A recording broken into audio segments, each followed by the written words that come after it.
Mike Smith joins us. Of course, he was the Falcons head coach for almost a decade, and he was a winning head coach in Falcons history. He was the AP Coach of the Year, and of course, he's here on behalf of X-Tech, the shoulder pads, which protect more youth, high school, college, pro football players than any pads out there. I want to get to that in a second, but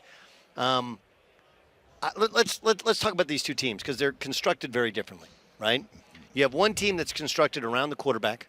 You have another team that's constructed around everything but the quarterback.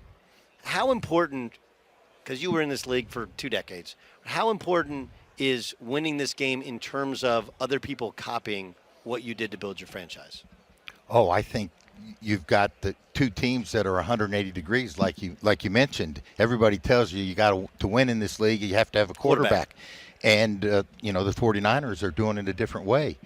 And maybe we're going to find out that Brock Purdy is really one of those top-level quarterbacks. But as we speak right now, he wasn't drafted. He was the last draft pick? Yes, last guy. Yeah, Mr. Irrelevant. So I think a lot's yet to be seen. But I think these two teams match up fairly close, and I think that's why you see the point spread is what it is. What happened to the Niners' defense, specifically against the run? What happened? Yeah, they've been a little spotty throughout the season, and I think if they've got to shore that up because they'll see a lot of Pacheco. I think Andy will, if he has to, and just pound it, he can give it to him. And that guy runs like a butcher knives, man. He's one of the guys that he runs like what did somebody said? Runs like he's angry at the ground. Yeah, it's a good point. I had an opportunity to coach him in the Hula Bowl when he was coming out, and not drafted, free agent. And that guy, you could see right there, he was on a completely different speed and level of the players that we had at the Hula Bowl.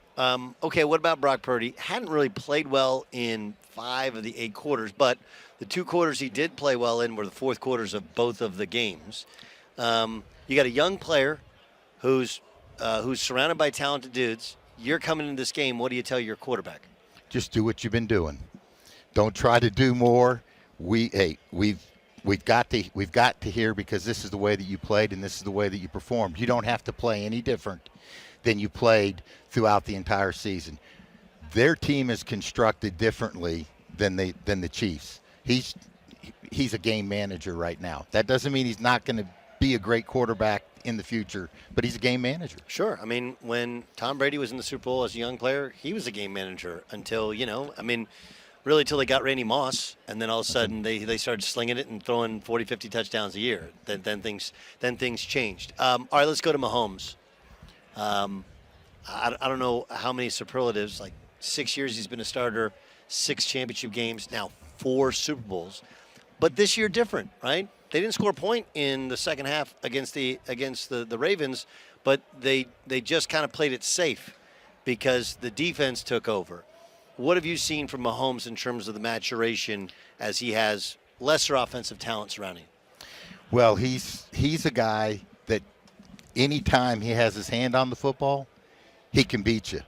And sometimes he's going to tuck it and run. Sometimes he's going to fake you out and juke it, or he can spin it. And I think those 3 elements make him so much different than everyone else. What is it about Andy Reid that allows him to have this much sustained success? Andy has a different view of offensive football than most coaches. How so? Just the way that he puts together a game plan, how he has a memory.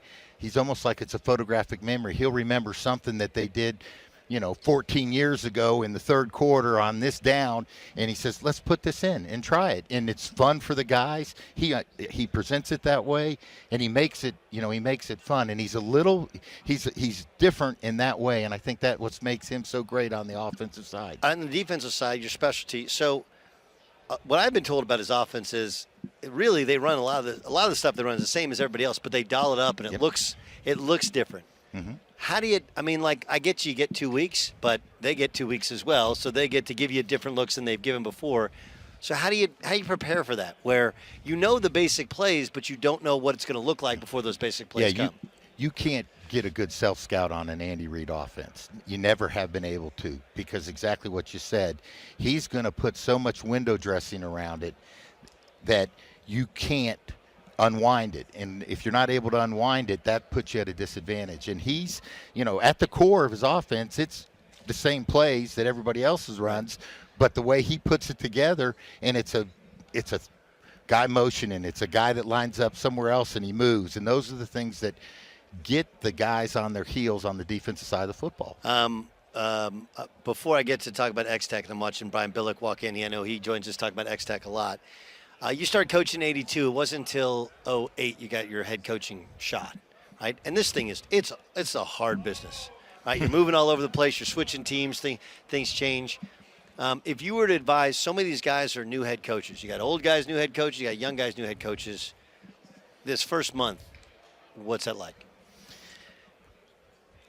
It's a whirlwind, and I think the thing that you need to do is first thing you've got to do is you've got to build your staff and put guys that are smarter than you in the right positions at the offensive, defensive, and special teams coordinator. And then because of my experience, when I took over the Falcons were going through the Michael Vick thing, and so it was a mess. So you took over after Bobby Petrino. Petrino left mid-season, right? He left a note on everybody's door. Yes. Everybody's locker. Everybody's locker, yes. And then Michael Vick was going through his situation. Right. And I spent more time rehabbing the building and worrying about the support people than the team. Let the assistants do that, and you've got to build a culture. Okay, but you were also in a situation where, like, okay, if I have Mike Vick, there's one offense I want to run. If I have Matt Schaub, Matt Schaub and Mike Vick could not be more different as players. How do you do that? Well, we knew going in that we were going to do everything in our power to get a quarterback, and it just fell the way that we thought, and we drafted Matt Ryan, and we knew that Michael was not going to be with us. We knew that Matt was probably not the answer, and that we were going to start anew, and we were going to get us a guy that could tote the ball, and that was Michael Turner. And we ran him 336 times the first year we had him. That's almost abuse. But that was the way that we were going to do it. We were going to build around the running game for year one and year two, and then let Matt go through the maturation process. We brought in Tony Gonzalez. We drafted Julio Jones because we knew what Matt was capable of doing, but we just didn't want to put it all on him in year one. And we were able to win a bunch of games, go to the playoffs. 4 of the first 6 years we went to the playoffs and had a great run. And what I would tell guys is that you need to make sure that your first thing you want to do is put your staff together. Then secondly is make sure that the building understands how we're going to do it, and they're going to be an important part of it. How do you do that? How do you because and I understand what you're saying, right? You're making sure everybody, because we've talked about this. It only works if everybody's pulling the same direction, right? Everybody is, but there are so many coaches come in and they coach. They have their staff. Maybe you manage up with your general manager, but those other ancillary parts. How do you communicate your message to them? How I did it was the first 30 days, I spent more time putting my feet under people's desks in that building in different departments and asking them, how can I make your job easier?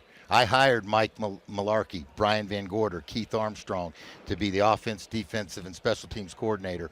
Let them do the football part of it, but that first month, I was going to make sure that we had the support staff that was all in on what we were trying to accomplish. There's a big push for more offensive coaches. Now, counter to that, you look at Seattle hired a defensive guy. Obviously, Washington turned around and hired Dan Quinn, who's been a head coach in Atlanta, been a defensive coordinator. I'll give you my personal opinion.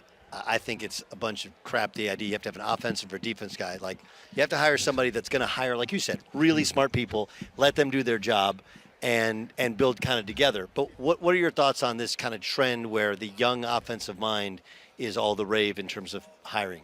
Well, it is, and it's cyclical. I certainly hope it continues to be cyclical, and that experience, you have weight on experience, you have weight on being a defensive guy, and those are the things that are always going to be changing. That's what makes the NFL the most talked about, most watched thing, without a doubt. Tell me about X-Tech shoulder pads. Oh, gosh. I've been involved with with X-Tech for 12 seasons, 12 years.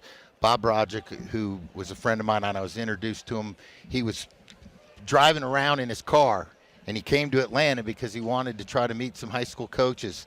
And I had an opportunity to sit down, and he talked to me about X-Tech and the technology that they have with their pads. And I said, well, look, here, my daughter goes to this school. I know the coach there. I know a coach here. I know a coach there. I'm going to call him, and let's see if you can get some traction. And it's amazing. Which, by the way, going back to your college days, like that's how it's always worked, right? That's how it's always worked. It's how it's worked with a kid who's a recruit. Like, I know a guy, you got a kid, I'll find him a spot, right? Oh, that's what we do. Absolutely. Like the coaching sports community reaches out and touches people. It does. And, this is the number one pad now, 11 years, fast forward 11 years, it's the number one pad. Amazing. Over 90% of the pro players wear X-Tech pads. But the great thing about this company is it's growing. It's growing in the high school level, and we're going to start to have it. Right now, it's in the developmental stages. But for the youth, we have a youth pad that's coming out, and it's going to change the way kids get fitted for pads. And I would encourage everybody, parents that are listening right now, just go to www.xtechpads.com and check it out. Player safety is so important right now, and especially for the young kids. It's important in the NFL. It's important in college. I think it's really important with young kids because you want them to enjoy their experience of playing and not get badly hurt playing. Every kid likes hitting somebody. Nobody likes getting hit. But they enjoy it a whole lot better when they go through the season without injuries, and the X-Tech pads will prevent many more injuries. Absolutely. They like to get hit and not feel it. Yes. And that's that's something that we want pads to do, is we want them to be able to go out and hit because it is a contact sport. And on Instagram, it's at Xtech, TECH, at Xtech pads. Mike, it's a pleasure to catch up with you. Thanks for joining us. All right. Thank you, That's man. Mike Smith, winningest coach in Atlanta Falcons history, of course, former coach of the year.